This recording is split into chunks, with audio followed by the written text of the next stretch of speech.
All right, let's have a little coffee chat about showing etiquette, because this is one of the things that people don't always talk about, but it really does matter. So window shopping for homes, totally get it. It's fun. I do it too. But here's the piece that sometimes gets missed. A lot of those homes have someone actually living there.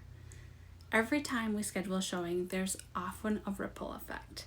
The homeowner is cleaning up, picking up toys, laundry, life, figuring out pets, which is often a chore in itself, and then leaving their home sometimes for hours at a time. And I always say this because it really hits home. A lot of sellers are literally driving around, sitting in a parking lot, or hitting up the local coffee shop waiting for those showings to finish. So when a showing lasts 5 minutes and they spent 2 hours getting ready, yeah, that can wear on people. Now let's talk about the timing, because this is a big one. When I'm scheduling showings for my buyers, I try to give at least a day's notice whenever possible. It's not always doable in a hot market, but when we can, we should. That heads up gives the seller time to prepare their home, plan their schedule, make arrangements for pets, kids, and work. It's just respectful, and honestly, it usually leads to a better showing experience for everyone. Last minute showings can feel rushed and stressful on the seller's end, and that energy can sometimes carry into the home. I feel real thoughts about being in this every day.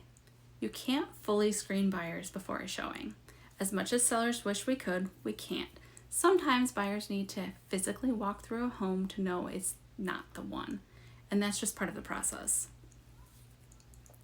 Pre-approvals matter, and they're not a big scary thing. If a seller asks for a pre-approval or proof of funds before showing, it's not them being difficult. That's them saying, hey, if I'm going to leave my home, I just want to know that you're in a position to buy.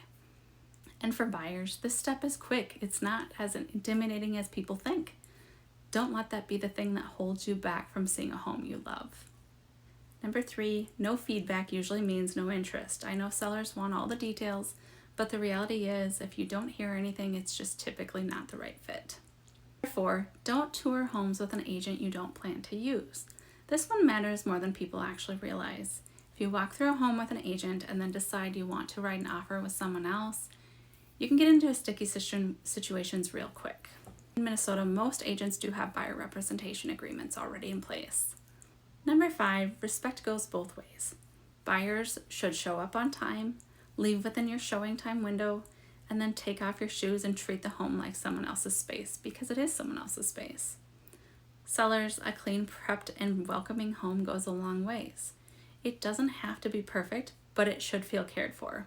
I like to say a home should look as good or better than the MLS photos.